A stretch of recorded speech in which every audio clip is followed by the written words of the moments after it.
Hello mtazamaji wa Vam TV Online, karibu katika simulizi. Hii ni simulizi fupi katika vipande tofauti. Kubwa naomba usikilize na unipee ushirikiano wako kusubscribe na kushare na marafiki.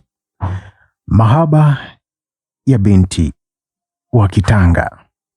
Kipande cha kwanza hiki ndo tunaanza. Nipende kuwashukuru wote mlio subscribe kabla sijaendelea. Lakini kwa wale wote mtakao like na kutoa maoni yenu, asanteni sana. Mimi ni Mr. King Vam, ungana nami na hii ni Vam TV Online. Twende pamoja. Mahaba ya binti wa Kitanga. Sehemu ya kwanza. Aisha alikuwa msichana mpole aliyeishi maeneo ya Mji Mwema, Kigamboni. Alikuwa ni binti wa Kitanga akitokea Lushoto. Mungu alimjalia uzuri wenye mvuto kwa kila amtazamaye. Aisha alikuwa mweupe, mrefu kiasi na mwenye umbo la wastani. Nywele zake nzuri na macho yake ya gorori ndio yalimfanya azidi kuwa mrembo kama malkia wa mfalme ya Kiarabu huko.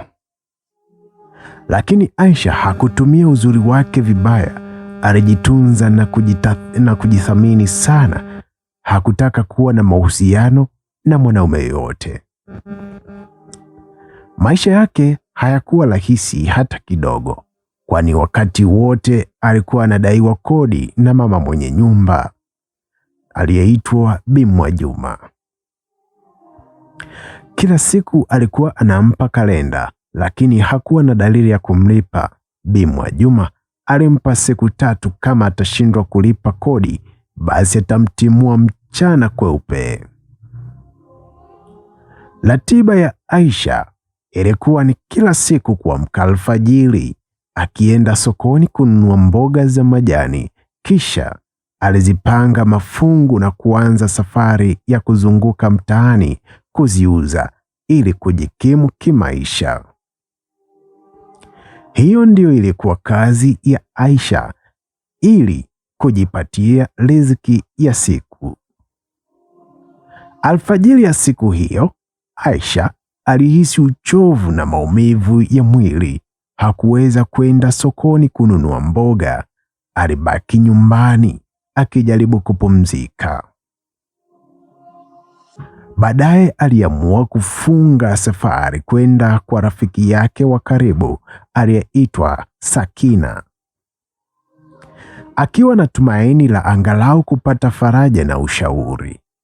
Alipokuwa njiani akitembea kando ya barabara, Aisha alikuwa ni mtu ambaye alijaliwa mawazo mengi sana, akifikiria deni lake la kodi.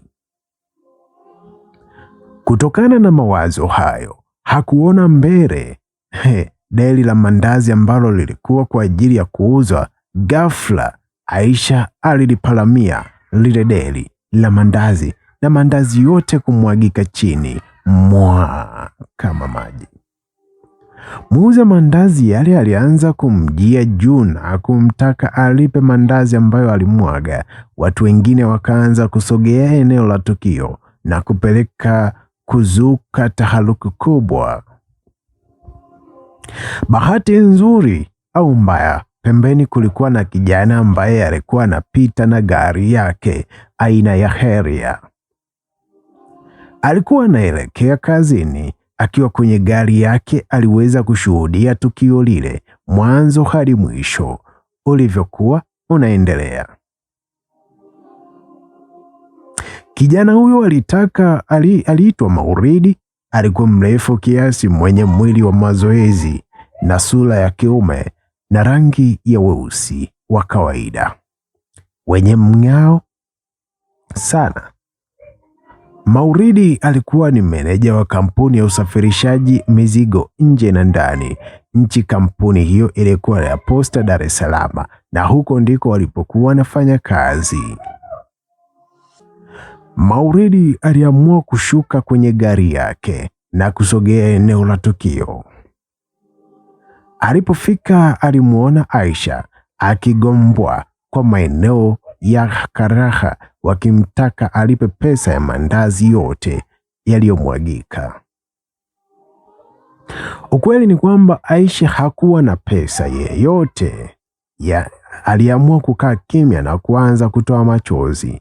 Mauridi ikabidi amuulize muuzaji ni kiasi gani anamdai yule mama. Akasema anamdai 5,000 kwani mandazi yake aliyokuwa 50 kwenye deli na kila andazi moja bei yake ni shilingi 100.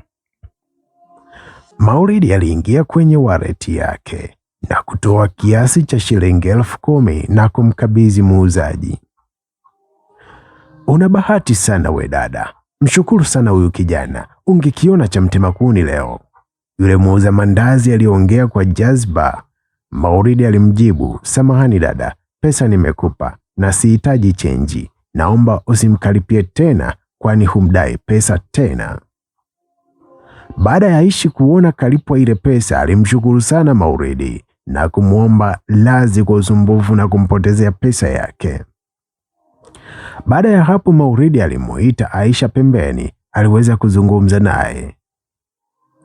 Asante sana kaka yangu kwa kunisaidia. Sijui kama usingekuwa wewe ningekuwa katika hali gani leo. Asante sana jamani. Na samahani pia kwa usumbufu kwa sababu umeacha mambo yako na kuja kunisaidia mimi. Aisha alianza kuongea kwa kumshukuru Mauridi. Baada ya shukrani Aisha naye Mauridi alisema, usijari dada yangu, kusaidiana ni kitu cha kawaida, kwani ulikuwa naelekea wapi? Aisha akasema, nilikuwa naelekea kwa rafiki yangu, ila hali hii iliyonikuta sina tena mpango wa kwenda kwake, nataka nirudi nyumbani. Mauridi akamwambia, basi kama hutojari nikusindikize kwa sababu nipo na gari hapa. Aisha akasema, hapana wewe nenda kazi tu, nitakurudia kwa mguu wala sio mbali. Lakini Mauridi alizidi kumbembeleza, mwisho Aisha alikubali. Wote wakaelekea kwenye gari na safari ikaanza kuelekea alipokuwa anaishi Aisha. Wakiwa kwenye gari, kimya kilitawala zaidi ya Aisha kutoa maelekezo ya wapi Mauridi apite, na baada ya muda kidogo walifika. Aisha kabla ya kushuka alimshukuru sana Mauridi na kuaga ili aondoke. Lakini kabla hajatoka kwenye gari, Mauridi alisema, kama hutojari, mimi naitwa Mauridi, sijui wewe unaitwa nani? Aisha alisema, mimi naitwa Aisha. Baada ya utambulisho mfupi, Mauridi alisema, mbona kama haupo sawa? Inaonekana kuna jambo linakutatiza. Je, unaweza kuniambia? Aisha alikataa kwa kusema, hapana Mauridi, nipo sawa, usijali. Mauridi akasema, Aisha, mbona sura yako inazungumza kila kitu? Hebu niambie, shida ni nini mpaka haupo sawa? Aisha aliamua kumweleza kuwa sababu ya yeye kutokuwa sawa ni kudaiwa kodi. Baada ya Mauridi kusikia shida ya Aisha, aliahidi kumsaidia. Mauridi akasema, Aisha, sasa hivi naenda kazini, naomba nipe namba yako, jioni nikupigie ili nikutumie pesa ulipe hiyo kodi. Aisha baada ya kusikia hivyo alifurahi sana na kumshukuru kwa msaada wake. Aisha alimpatia namba zake na baada ya hapo Mauridi aliwasha gari na kuondoka kuelekea kazini kwake. Baada ya Mauridi kuondoka, Aisha aliingia chumbani kwake na kukaa kidogo akipumzika, moyo wake ukiwa umejaa furaha na shukrani zisizo za kifani. Alijua kuwa msaada wa ghafla wa Mauridi, aliamini angepata amani ya maisha, kwani atamaliza deni lake la kodi kwa Bi Mwajuma. Upande wa Maulidi, alipofika kazini aliendelea na kazi zake, lakini fikra zake zilirudi katika tukio lililotokea. Alikumbuka sura nzuri ya Aisha na upole wake. Maulidi moyoni mwake alikiri kuwa Aisha alikuwa ni binti mrembo sana. Jioni ilipowadia, Maulidi akiwa ameketi kwenye kiti chake akitizama simu yake, alijua ilikuwa ni muda wa kumpigia Aisha kama walivyokubaliana. Alichukua simu yake na kumpigia Aisha. Simu iliita na baada ya muda ilipokelewa. "Mambo Aisha?" Maulidi aliuliza kwa sauti tulivu lakini yenye huruma. "Poa Maulidi, nimefurahi kusikia sauti yako," Aisha alijibu, sauti yake ikiwa na unyenyekevu sana. "Asante sana kwa msaada wako. Leo sijawahi kufikiri mtu angeweza kunisaidia vile." Maulidi akatabasamu na kusema, "Usijali, kila kitu kitakuwa sawa. Sasa nitakutumia pesa kidogo ili uweze kulipa kodi yako." Waliendelea na mazungumzo kwa muda, kisha baada ya kumaliza Maulidi alikata simu. Baada ya dakika 5 simu ya Aisha iliingia ujumbe na akachukua simu yake ili kutazama. "Ni ujumbe gani uliingia kwenye simu ya Aisha?" "Sote tutakuwa na maulizo lakini tukutane kipande cha pili. Mimi ni Mr. King Vam. By the way, Maulidi atakuwa ametuma kiasi gani? Tunajua ni ujumbe wa pesa ama ni ujumbe nimetokea kukupenda, don't know. Hatujui, lakini kumbuka simulizi inaitwa Mahaba ya Binti wa Kitanga. Langu ni kutaka wewe msikilizaji ujifunze kupitia simulizi hii nzuri, lakini usiache kushare na marafiki, kisha subscribe na kisha toa maoni yako, tuwe pamoja. Hii ni Vam TV Online. Salapiko, tupo pamoja.